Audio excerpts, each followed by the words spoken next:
So here's my high intensity ride. So found myself a half hour, and before I go out again, I've got to nip out in about an hour and a half. I thought I'd do this video. So this was my ride did a couple of weeks ago. We all went out and smashed the Winham-Wellow ride pretty hard. So we did high intensity. We all just rode at our own pace, and met up for coffee at the end. So this ride's around about 45 k's, and what my objective of this to do was to spin at a higher cadence for the duration. So I wanted to be over 90 RPM, and as you can see on the top right there, and I'm sorry, on the bottom right, the big 103 at the minute, that's my RPM, the amount of times my pedals are spinning around, my legs are whizzing around at 105 revolutions per minute. And then doing some efforts at different zones. And what I would typically do, this is a funny little ride. It's got a bit of everything. There's no hills in it apart from these slight inclines, but what I did, I used these parts of the ride, as you can see my watts going up now, to do my efforts.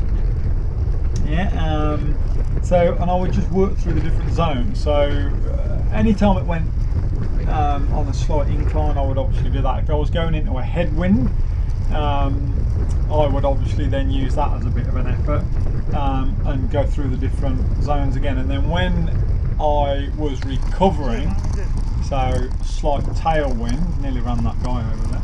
We're coming along the esplanade now.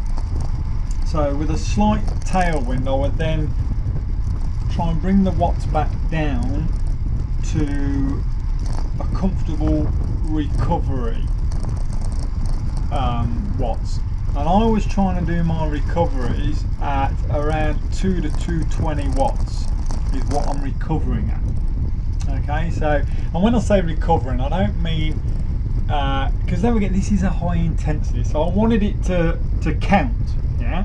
So that's why I had a higher recovery around 220 watts, because I wanted the whole ride to have a good solid workout during the recovery and the efforts. So that was my aim. So pushing up a little bit here, going into a bit of a headwind. Sat on around about 40 k's now for the good majority of this. You see the watts going up a bit, and some of the efforts might have only been, 20-30 seconds. Some of them might have been for a couple of minutes.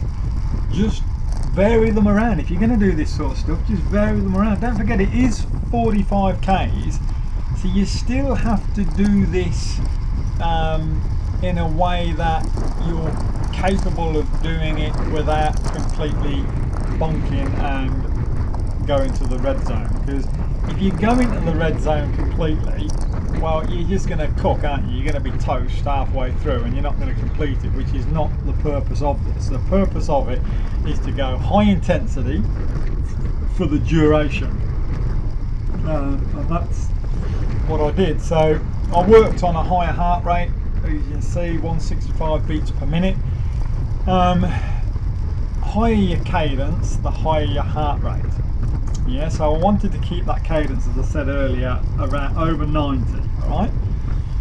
But there are payoffs, aren't there? There's trade-offs. Higher cadence equals higher heart rate, okay? But higher heart rate and higher cadence equals less muscle fatigue, so less lactic acid buildup in the muscles, in the legs. So in theory, enabling you to sustain an effort for longer periods of time, yeah, if that makes sense.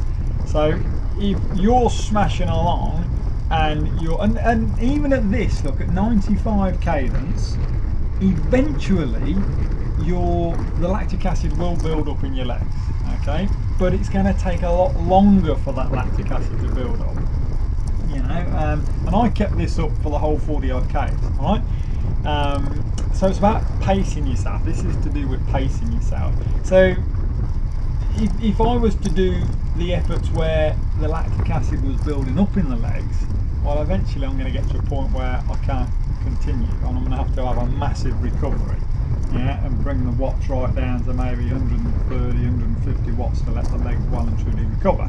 So I wanted to keep my recoveries around about 220, and then doing my efforts as well, you know, up and down the zones, 250, 270, 300, 350 watts, all that sort of stuff. And that way it kept the pace on enough to enable me to, I think, help me get fitter and sustain a higher effort over a longer period of time.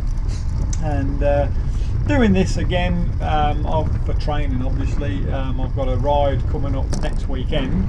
Now this one I did about 2.5 weeks ago now, so next weekend I've got the ride, the Brisbane to Gold Coast, and that's 100 k's flat ride. But you still, although I'll be in a big pack, I'll be in a pack of a couple of hundred, I guess, you still having to work hard, because don't forget, on the flats, it may be easy on the flats, yeah. You know, when you're in a big group and you've got the flats there, you're whizzing along, you're in the draft. But when there's an incline, it doesn't necessarily have to be a hill, but even an incline for a kilometre or so, you're still having to put out more power. So you're having to get your fitness to a point where you're able to pop along, stay with the group, but then increase your effort as you hit those tougher parts of the course.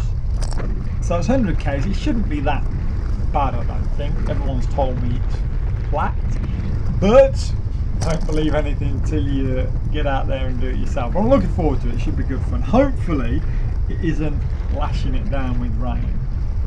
That's my only thing. If it's raining, I'm pulling out.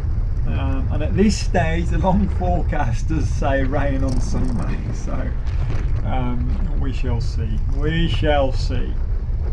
But anyway, this is still good fun, and look, this is great whether you're training or not.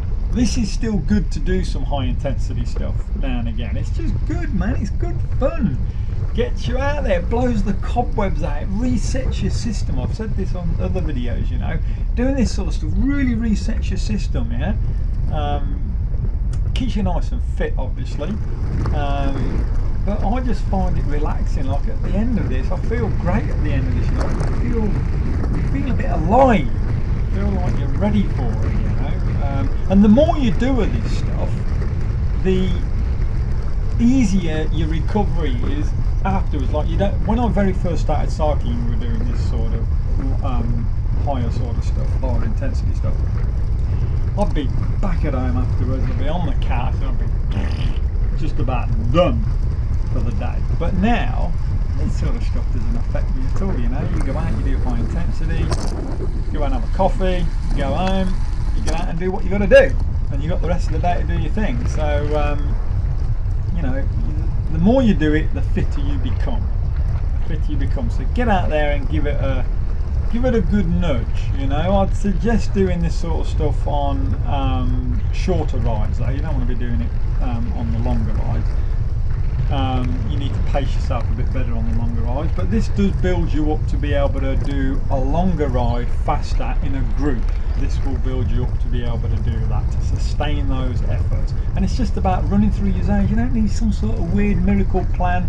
It's just you working out what your limits are, what your heart rate max is, what your power max is, all the rest of it, your FTPs, and then just working through your zones. Pick your times and just say, right, now I'm going to do 30 seconds at 400 watts or 2 minutes at 250 watts and maintain. That's all you got to do, and it's good fun.